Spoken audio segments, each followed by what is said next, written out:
പ്രിയമുള്ളവരെ, എല്ലാവർക്കും നമസ്കാരം. ദീപക് എന്ന യുവാവിൻ്റെ മരണമാണ് ഇപ്പോൾ നമ്മുടെ സോഷ്യൽ മീഡിയ മുഴുവൻ നിറഞ്ഞു നിൽക്കുന്നത്. അത് ശരിക്കും ഒരു ദാരുണമായ സംഭവം തന്നെയാണ്. അപ്പോൾ നമുക്ക് അതിൻ്റെ കാര്യങ്ങളെപ്പറ്റി ഒന്ന് ചിന്തിച്ചു നോക്കിയാലോ. പെണ്ണൊരുമ്പെട്ടാൽ ബ്രഹ്മനും തടുക്കാൻ പറ്റില്ല എന്നൊരു പഴമൊഴിയുണ്ട്. ആ പഴമൊഴി വളരെ അർത്ഥവത്തായ പഴമൊഴിയാണ്.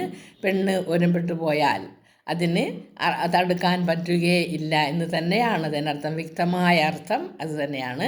അപ്പോൾ പണ്ടൊക്കെ ആണെങ്കിൽ ആ പെണ്ണ് ഉരുമ്പിടുമ്പോൾ അതിനെ തടുത്തു നിർത്താൻ പുരുഷൻ ഒരുപാട് പരിശ്രമിക്കുമായിരുന്നു. പുരുഷൻ്റെ സ്നേഹത്തിലൂടെ, പുരുഷൻ്റെ വാത്സല്യത്തിലൂടെ അതെല്ലാം തടുത്തു നിർത്തി ശരിക്കും കുടുംബം നല്ലതുപോലെ പോയ കാലഘട്ടം തന്നെ ഉണ്ടായിരുന്നു. പക്ഷേ ഇപ്പോൾ അങ്ങനെയൊന്നുമല്ല. സ്ത്രീ സമത്വം, പുരുഷ സമത്വം ഇതൊക്കെ പറഞ്ഞ് നമ്മൾ വല്ലാതെ നിഗളിക്കുന്ന കാലഘട്ടമാണ്. അപ്പോൾ ഈ ഒരുമ്പെടുക എന്ന ഒരു പ്രക്രിയ ഒന്ന് വിശകലനം ചെയ്ത് നോക്കിയാൽ, ഒരുമ്പെടുക എന്ന് കേൾക്കുമ്പോൾ തന്നെ നമുക്ക് തോന്നും വല്ലാതെ ദേഷ്യം പിടിച്ച് തുള്ളിച്ചാടി വേണ്ടതും വേണ്ടാത്തതും ചെയ്യുക എന്നാണ് അതിനർത്ഥമെന്ന്. അതിന് ആ ഒരു വിശകലനം അങ്ങനെയല്ല. മനുഷ്യൻ്റെ ഭാവങ്ങൾ ഏതെല്ലാം തരത്തിലുണ്ടോ ആ ഭാവത്തിലെല്ലാം നമുക്ക് ഒരുമ്പെടാൻ സാധിക്കും. ആ ഒരുമ്പെടുമ്പോൾ അതിൻ്റേതായ എല്ലാ പ്രക്രിയയും ആ ഒരു തന്മയത്വത്തോടെ തരണം ചെയ്യാനും പെണ്ണിന് സാധിക്കും. പുരുഷന് അങ്ങനെ ഒരു കഴിവ് ഉണ്ട് എന്ന് തോന്നുന്നില്ല. പുരുഷനെ പറ്റി അങ്ങനെ ഒരു വാചകം എവിടെയും പറഞ്ഞിട്ടും ഇല്ല. അപ്പോൾ അങ്ങനെ ഒരുമ്പെട്ട് പ്രവർത്തിക്കുമ്പോൾ പലതും നഷ്ടമാവുകയും കോട്ടം തട്ടുകയും ഒക്കെ ചെയ്യും. ഇവിടെയും അങ്ങനെ ഒന്ന് സംഭവിച്ചതുകൊണ്ടാണ് ഇത്രയും ദാരുണമായ ഒരു സംഭവം ഉണ്ടായത് എന്ന് എനിക്ക് മനസ്സിൽ തോന്നിയതുകൊണ്ട് മാത്രം ഈ ഒരു വീഡിയോ ഇടുകയാണ് ഞാൻ. നമ്മുടെ കാരണബോധയായ പെൺകുട്ടി ബസ്സിൽ കയറിയപ്പോൾ സാമാന്യം നല്ല ഒരു പുരുഷനെ കണ്ടു.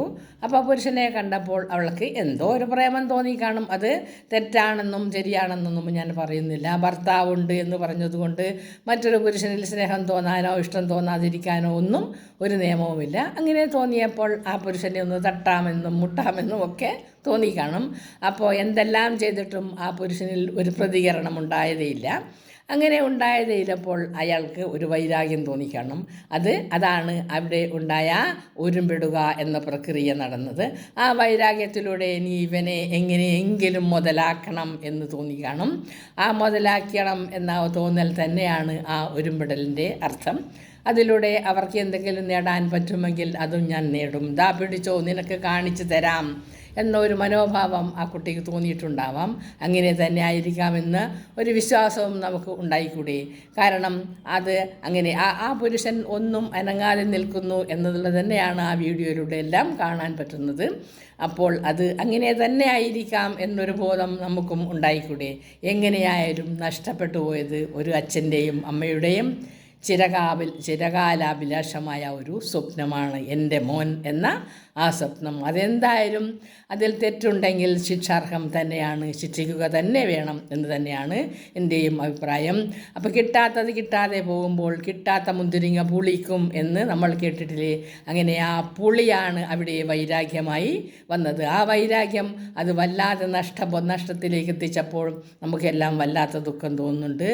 എന്തായാലും ആ ഒരു നഷ്ടത്തിന് ആ കുടുംബത്തിന് എന്തെങ്കിലും നല്ല പരിഹാരം തന്നെ ഉണ്ടാക്കി കൊടുക്കണം എന്ന് തന്നെയാണ് എൻ്റെയും അഭിപ്രായം. നന്ദി, നമസ്കാരം.